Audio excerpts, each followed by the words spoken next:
Hi అండి అందరికీ welcome back to our channel. ఇక నేనైతే బీరకాయ పచ్చడికి అయితే రెడీ చేస్తున్నా. ఇంకా రైస్ చేయలేదు, రైస్ వండాలి. ఇక్కడైతే పచ్చడి అయితే రెడీ అయిపోతుంది. ఇక నేను ఏమేమి వేస్తున్నా అంటే బీరకాయ, పచ్చిమిరపకాయలు, ఇంకా అలాగే టమాటా ఇంకా వేయలేదు. బీరకాయ కొంచెం మగ్గిన తర్వాత వేస్తాను. పచ్చిమిరపకాయ, ఉల్లిపాయ, బీరకాయలు మాత్రం కొంచెం ఆయిల్ వేసి కొంచెం వేపుకుంటున్నాను. రోజు టీ తాగుతున్నాము, కొంచెం మానేయాలి అని చెప్పేసి ఒక్కొక్క రోజు ఇలా రాగి పాలు తాగేస్తాను అన్నమాట. ఎందుకంటే రోజు టీ అంటే తాగేటప్పుడు బాగానే ఉంటుంది, మళ్ళీ ఎందుకులే అనిపిస్తుంది. ఇక రోజు అదొక అలవాటు అయిపోయింది. మా వారికి వర్క్ ఫ్రమ్ హోమ్ అయినప్పటి నుంచి డైలీ టీ, లేకపోతే అసలు మేము టీయే తాగకుండే ఎవరైనా వచ్చినప్పుడు కానీ మేము ఎక్కడికైనా వెళ్ళినప్పుడు మాత్రమే టీ తాగేవాళ్ళం. లేకపోతే ఈ మధ్యనైతే అదే అలవాటు అయిపోయింది. అట్లా కాకుండా కొంచెం చేంజ్ చేద్దామనేసి ఒక్కొక్క రోజు రాగిపిండి పాలు పెట్టేసి రాగిపిండి వాటర్లో కలిపి అందులో మరగనిచ్చి కొంచెం ఇష్టమైతే బెల్లం అయితే విరిగిపోతుంది, స్టవ్ ఆపినాకే వేసుకోవాలి. షుగర్ వేసాను. ఇట్లా మనకి ఇష్టమైతే తాటి బెల్లం కూడా యూజ్ చేసుకోవచ్చు. ఇక నేను ఉసిరికాయలు తెచ్చినా కానీ ఏం చేయాలో తెలియక ఉసిరికాయ ఏమంటారు పులిహోర చేశాను ఒకరోజు. షార్ట్ వీడియో ఉందనుకుంటా. Thank you. ఇక్కడైతే నేనేం చేస్తున్నా, నేను ఎట్లా నైట్ అన్నీ ప్రిపేర్ చేసి పక్కన పెట్టేసుకుంటా, మార్నింగ్ లేయంగానే ఎలా పనులు అయితే అవన్నీ అయితే మాట్లాడదాము. చాలామంది అదే అడుగుతున్నారు, మీకు టైం ఎలా సరిపోతుంది, ఇద్దరు బాబులతో ఇంటి పనులతో మళ్ళీ టిఫిన్స్ ఎలా చేస్తున్నారు, ఎలా మళ్ళీ బయట మీరే ఎలా సేల్ చేస్తున్నారు అని అడుగుతున్నారు. ఇక్కడైతే ఇదో చూసారా, ఇది పైన ఉండేది బోండా పిండి, కింద అయితే ఇడ్లీ పిండి ఉందన్నమాట. ఇంకా దోశ అంటే దోశ పిండి పక్కకు పెట్టేసినాను. రోజు పొంగుతుంది, అందుకే పెద్ద బిందెలో పెట్టేసిన, అందుకే కింద పెట్టేసిన. ఇక్కడైతే ఇడ్లీ పిండి చూసారా మంచిగా పులిసింది. ఇడ్లీ పిండి పులవడానికి అంటే మనం కొన్ని గంటల ముందే పప్పు నానబెట్టి ముందే కలిపి పెట్టేస్తే సరిపోతుంది. నేను ఎర్లీగా చేస్తా కదా, అందుకే కొంచెం ఎర్లీగానే పిండి మిక్సీ పట్టి కలిపేసి పెట్టుకుంటా అనమాట. 6-7 మనం కలిపేసి పెట్టుకున్నామంటే మార్నింగ్ 4కి 5కి అట్లా మనం ఇడ్లీ పెట్టేసుకోవచ్చు. నేను ఫస్ట్ ఏం చేసా, ఒక స్టవ్ మీద అయితే ప్యాన్ పెట్టి ఆయిల్ వేసాను. అయితే ఇవి వేడయ్యే లోపల నేను బోండా పిండి కలిపి పెట్టేసుకున్న, ఇడ్లీ పిండి కలిపి పెట్టేసిన. తర్వాత ఒక స్టవ్ మీద అయితే ఇడ్లీకి పెట్టేసిన. ఇడ్లీ అయ్యింది, దించి పక్కకు పెట్టేశాను.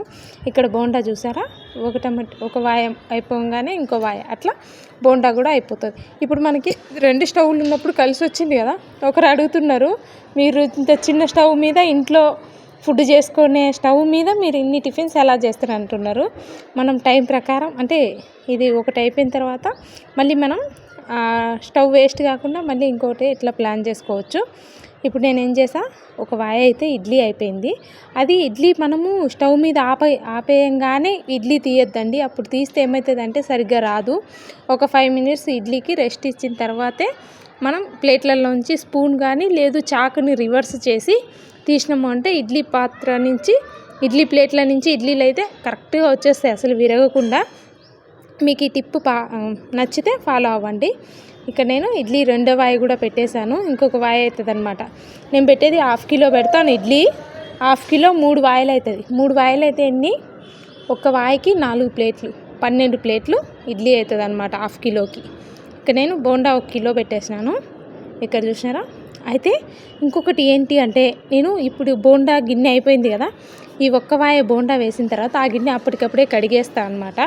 కాబట్టి మళ్ళీ మనం ఏమవుతుంది, ఇంటికి వచ్చేసరికి షింక్ నిండా అంట్లున్నాయి అనుకో, అదొక మైండ్ ఖరాబ్ అవుతుంది. అట్లా కాకుండా ఖాళీ ఉన్నదనుకో అదొక మనకి రెస్ట్ తీసుకోవచ్చు అన్న ఫీలింగ్ వచ్చేస్తుంది అనమాట. రాగానే ఏదో ఒకటి వండి తినేసి ఇక రెస్ట్ లాగా అయిపోతుంది.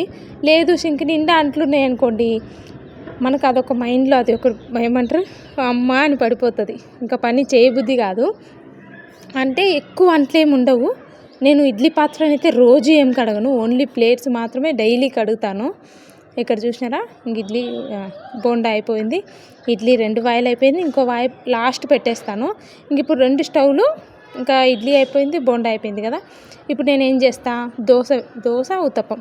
ఇది ఇక్కడ చూసినారా బోండా చాలా పర్ఫెక్ట్గా వచ్చేస్తుంది. మనం 1 కిలో మైదాకి పావు కిలో కూడా మొత్తం వేయొద్దు, కొంచెం పావు కిలో హాఫ్ మనం నానబెట్టి కలిపి పెట్టేసినామంటే, మినపగుండు నానబెట్టి కలిపి పెట్టేసినాము అంటే బోండా చూసారా మంచిగా కలర్గా, లోపల కూడా పచ్చిదనం లేకుండా మంచిగా కుక్ అవుతుంది అనమాట. ఇక్కడ నేను ఊతప్పం రెడీ చేస్తున్నాను. బోండా అయితే రెడీ అయిపోయింది. అంటే బోండా అంటే మీరు షాపుల్లో ఏమని అడగాలి అంటే షాలిమార్ మైదా అని అడిగితే మనకి మంచిగా వచ్చేస్తుంది అన్నమాట. షాపుల్లో ఎలా తింటే అలా వచ్చేస్తుంది. నేనేం చేస్తాను, మార్నింగ్ నైట్ నానబెట్టేస్తా కదా, ఏది మినప్పిండి అలాగే మైదాను నానబెట్టేసి మార్నింగ్ మనం బోండాలు వేసే ముందు కొంచెం సాల్ట్ కొంచెం సోడా వేసుకుంటే సరిపోతుంది. ఇక నేను ఉతప్ప అయితే వేస్తున్నాను. ఇక్కడ కూడా గమనించారా, మనకి స్టవ్ వేస్ట్ కాకుండా నేను ఒక వైపు అయితే ఇక్కడ కాలనిస్తున్నా, దోశ ప్యాన్ మీద ఒకవైపు కాలనిస్తున్నా, ఇంకొక ప్యాన్ మీద టర్న్ చేస్తున్నా అనమాట. ఎందుకు అంటే అది లో ఫ్లేమ్లో కదా, మనం రివర్స్లో అయితే కొంచెం ఏమంటారు కొంచెం లో మంట అయినా సరిపోతుంది. ఆ ఉద్దేశంతో నేను ఇటువైపు పెట్టేస్తున్నా. ఇక్కడ గమనిస్తే రెండు స్టవ్లు మనకి కలిసి వచ్చింది. మనకి తొందరగా పని అవుతుంది, వేస్ట్ కాకుండా. ఇలా చూసారా, ఇలా ఒకవైపు కాలిన తర్వాత నేను మళ్ళీ చలాకి తీసుకొని ఇక్కడ ఈ ఊతప్పం అయితే తీసి పక్కకు పెట్టేసుకుంటున్నా. చూసారా, ఇటువైపు మంచిగా వేగిపోయిందనమాట. ఇప్పుడు ఇటువైపు ఉండే ఊతప్పంని తీసి ఈ స్టవ్ మీద పెట్టేస్తున్నా. కాబట్టి టైం కలిసి వస్తుంది, మనకి టైం వేస్ట్ కాకుండా మనకి తొందరగా అయిపోతుంది.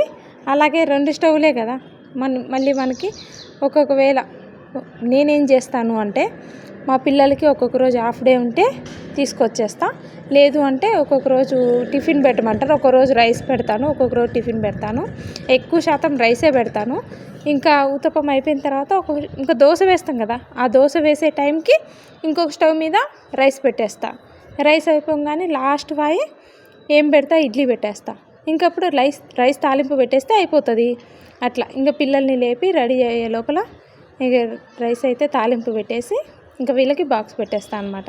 ఇక మా వారికి ఏమడిగితే ఒక్కొక్క రోజు ఇడ్లీ తింటారు, ఒక్కొక్క రోజు ఇడ్లీ అంటే రోజు పెడితే ఇడ్లీ అంటే తినరు కదా, అందుకని ఎక్కువ కాకుండా ఒక కొంచెం చిన్న కప్పు పెసలు తీసుకొని అప్పటికప్పుడు మెత్తగా మిక్సీ పట్టి దోశ వేస్తున్నాను అనమాట.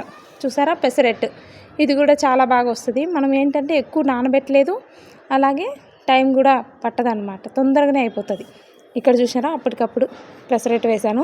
ఈరోజు చిన్నోడికి హాలిడే, అందుకనేసి ఆయనకి ఇడ్లీ పెట్టేసి నేను పెద్దోడైతే ఇంకా బయలుదేరిపోతున్నాము. వీళ్ళకైతే ఏమేమి కావాలో అవి చూసేసుకొని ఇంకా నేను బాబునైతే స్కూల్లో వదిలేసిన అనమాట, మా పెద్దోడిని. నేనైతే టిఫిన్ దగ్గరికి వచ్చేసిన. ఒక్కరోజు ఒకేలాగా ఉండదు, ఒక్కొక్కలాగా ఉంటుంది ఒక్కొక్క రోజు. ఇక్కడ చూసినారా, ఈరోజు కూడా 1 by 1 మనం ఏంటంటే ఒక పని ఉంది అంటే ఇంకొక పని చేసే ముందు హుషారైపోతుంది అనమాట. లేదు, ఏ పని లేదు అంటే లేజీ అనిపిస్తుంది. మనం వేరే పని చేయాలి అంటే మనం ముందు ఏదైతే తొందరగా ఈ పని ఉందో ఇది కంప్లీట్ చేసేస్తాం. ఇంటి పనులు అయితే తొందరగా కంప్లీట్ చేసుకుంటాం, బయట ఏదో ఒక వర్క్ ఉంటే. Thank you for watching, bye bye.